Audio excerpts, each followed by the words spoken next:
so that he doesn't lose to this Roy.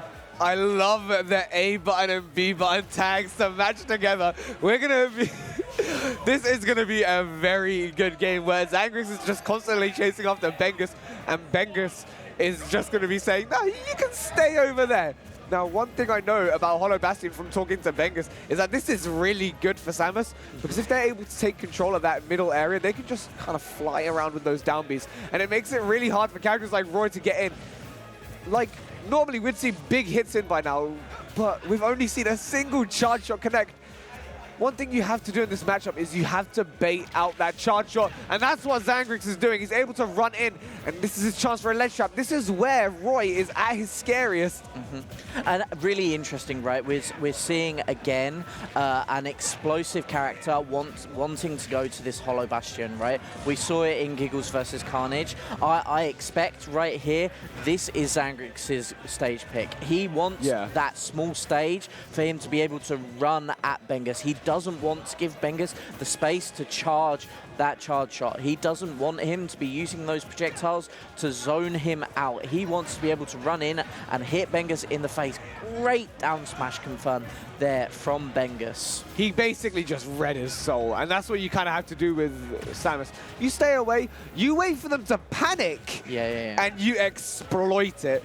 And that's what Bengus seems to do best. Once again, pushing Zangrix towards the ledge. He has a charge shot ready and waiting. He's going to confirm it. With Zangrix sitting on 142 at the ledge, this is going to be worrying, because that's going to be an up throw to take the first stock. It's been a minute and a half, and that's finally the stock taken. Yeah, and exactly what we were talking about right before the set.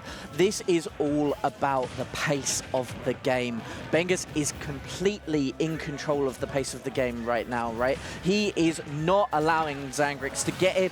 I say that, but then Zangrix is able to be explosive when he needs it, right? 40%, again, I'm maybe not that upset as Zangrix, right? Because in reality, the biggest ways that Bengus is going to kill me is he's going to get me off stage, and he's either going to ledge trap me or he's going to hit me with something while I'm already off the stage, right? And so I'm not that upset about losing only 40%.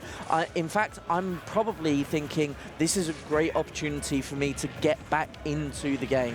Remember, Roy with Rage is terrifying. Things like jab backhands that would kill around 100 are now killing at 60. And that's what can become really worrying, which is why Bengus will need to take these stocks as early as possible. He hasn't got much of a charge shot set up. Unfortunately, Zangrix knows what to do. He knows his timings. He's able to escape. Unfortunately, not able to find the side B, which could have taken the stock there, but he's going to run off an SD. We hear the crowd. They're all shocked. It's dead back to dead even, but Zangrix is not going to let that phase him. He's got the ledge trap, but unfortunately, he wasn't able to take it past 49%. That's still not a bad showing. Yeah, but again, this is all about, you know, I really want to hammer this point home during my commentary block, right? The most important thing about these sets is the pacing of the game, the weaving back and forth, because what we're seeing is that when Bengus has control of the pace of the game, he is in advantage. He is making sure that he's got full capability to weave around Zangrix's tools, to use that charging and winning projectile shot. But Zangrix, when he gets control, that's the stock, right? Yeah. When he gets his advantage, he pushes it as far as is possible, and it's a really great display. Unfortunately, he's going to hit a sour spot there. That could have been it, but he's got the ledge trap. Unfortunately, not able to get the ledge trap, but he's going to keep Bengus in disadvantage, continually go for these ledge traps. And unfortunately, he's not able to find the sliding F2, and being above as Samus is terrifying. There's no charge shot available here, so Bengus needs to be careful. That up smash would have been scary, but Zangrix is able to weave around, as we said before, and he's able to find that back air to take game one. Yeah, really great taking hold of the opportunity there, and you can just see in Zangrix, the way that Zangrix moves, out of the game what sort of player he is, right? Yeah. You know, you can see him constantly moving around. You know, he's jostling his position constantly in his seat. You know, he's bobbing up and down. You know, when he got that last kill there, he's slapping his leg. He's like, yes, come on, let's go. And that's because he's got all of that energy. He's got all of that steam, and he's a freight train when he's in that advantage, right? And all we really need is for him to use that again coming into this game too. You know, are we going to go to a game 3? Is Bengus once again going to get to that point where he's back in control, or is Zangrix going to steamroll? Is he going to just push through all of Bengus's tools and take this game 2? I guess we'll have to find out. Now we're going to be going to Battlefield instead. This is going to be a little bit worrying for Zangrix, because that top platform could just keep him in a massive jungle situation, and he's been sent right all the way off stage. Bengus constantly keeping him in a ledge trap, and he is not going to let him go. This is Zangrix's chance to pile on some damage, but only able to find 15. And it's interesting that you point out that top platform, because when you first said the word, that top platform, the first thing that came into my head was it's very far away, right? Yeah. Because what I was thinking about was in that game 1, Zangrix was constantly using that middle platform to weave away from Bengus's tools. Bengus was using the space, the very little space that he had to use those projectiles, but Zangrix was able to move around them with the use of that top platform. Yeah. On this stage, that top platform is very, very far away, so it's much harder for Zangrix to get in. He has to try a lot harder to get to Bengus on this stage, because the platforms just aren't there to help him. Yeah, I mean, he just needs to be so careful here as well. He's on 150%. And Bengus is just sitting on the side. We've seen some little teabags as well. He's confident. We're playing Donkey Kong here. You got to jump above the barrels, but he's going to get up. We go. There it is. Okay, great up throw there from Bengus, you know, catching him in the exact same way that he did in game 1, you know, maybe getting to the point of that throw in a different way, you know, as you said, playing that game of Donkey Kong. But I really, what I'm interested to see is whether Zangrix can get to a stage in game 3, you know, assuming that we get there. Maybe he takes it all on this second stage. But in game 3, I'm interested to see if he can get to a stage where he has those same tools that he had on Hollow Bastion. You know, something like a Smashville, something like, you know, a Town and City with that middle platform. But again, that could be a little bit difficult because occasionally it turns into FD, and you do not want to be facing Samus as Roy on FD. No, it's going to be so hard to get away from that charge shot. Unfortunately, he's not able to find an up air. He needs to close out this stock as soon as possible. This is a max range Samus. Remember, she has a very fast up B. That's frame 3. If you get hit by that, you're gone, or a charge shot will do it. Bengus is now 2 stocks up, with Zangrix constantly trying to chase after him. This looks like we might have to go into a game 3 situation, because Bengus is pushing advantage so consistently. He's just running at him. He's taking Zangrix's job. I have not seen a rush down Samus in a long time. This is the last thing I was expecting to see from Bengus. And he's got the air smash read. Unfortunately, it's not going to sweet spot, but Zangrix needs to be so careful. Come on, don't let him 3-stock me. There we go. This could be a comeback. This could be the comeback of a century, you know?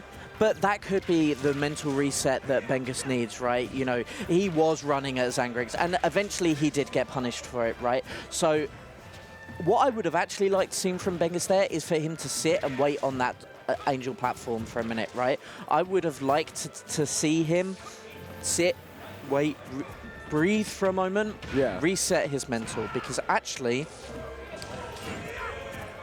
when you are in this situation, it's very easy when you have an advantage like this to throw it all away. It's very easy to just keep on running in because you think, it doesn't matter if I trade, right? It's like the same as chess.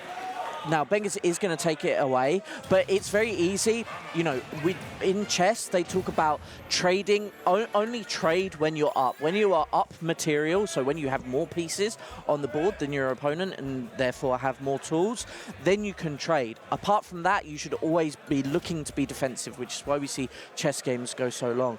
And what was really interesting to see there was that even though me as a player in that situation, I would need that mental reset of sitting on the Angel platform for a second and thinking, okay, I need to go back to playing defensive. I need to, you know, reset my game plan and use the tools of this stage to my full advantage.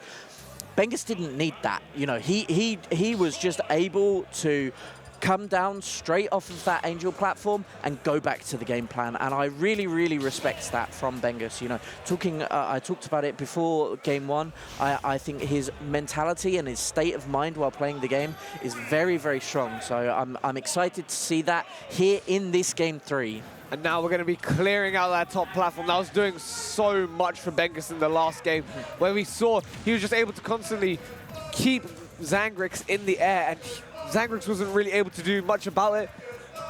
But we hear in the background, everyone is hyping up Bengus. They want to see the Bengus Bungus win. Absolutely. You know, they want to see an EOE hometown hero take this game 3 and beat out the Roy. And so far, we're seeing it, right? He's racked up 90% and not taken a single hit. And really interesting considering, you know, now Zangrix has those tools back available to him, right? Like oh, that's death.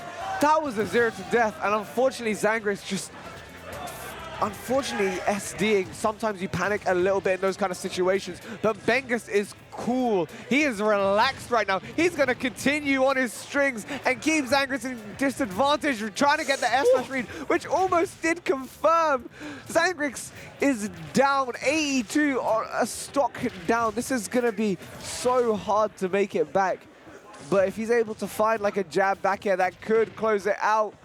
But Bengus isn't allowing that. He's staying out of that range so well. We're talking about only trading while you're up, but Bengus isn't even going to do that. He's going to sit so far away to where Zangrix can't do anything. Great fair there from Zangrix. You know, realizing Bengus has used all of his defensive tools right now, right? He's run out of resources. So how can I punish this? I'm going to fair, and it is going to take that stock. Now, 100% down, certainly not undoable for Roy, especially as you were talking about in that second game. Full rage, like he is right now. Jab back air, that's killing at 60%. But up we go, Raihan. And it's up so consistent from Bengus. And so now this is the state as Zangrix that I do not want to be in. Not only am I a stock down, but I don't have that early kill opportunity like I had while I was still on my second stock from taking all of that percent. You know, I'm in the worst possible position right now. Have you heard of a little thing called Zango mode? I'm hoping he's able to tap into that energy and just find a comeback. He's a stock down, but at the end of the day, nothing is impossible. We've seen bigger comebacks, and he's got the ledge trap. Unfortunately, not able to find the F-Smash read, and Bengus is constantly going to push him away. He needs to be careful with these panic F-Smashes because Samus will punish them. This is almost a full charge shot. It's ready, it's waiting, and he can take this stock if he's not careful.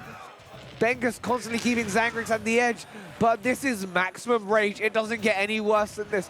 Because if Zangrix is able to find a side B, that could be Bengus' stock. But that's the up throw to take it 2-1. Yeah, okay. You know, if I'm Zangrix right there, I think I'm happy with my performance. You know, taking a game off Bengus, who's a very good player, you know, certainly knows his character's tools extremely well, and you know, a difficult matchup for Roy. You know, a really difficult matchup, and so I wouldn't be disappointed as Zangrix at all. However, thinking back.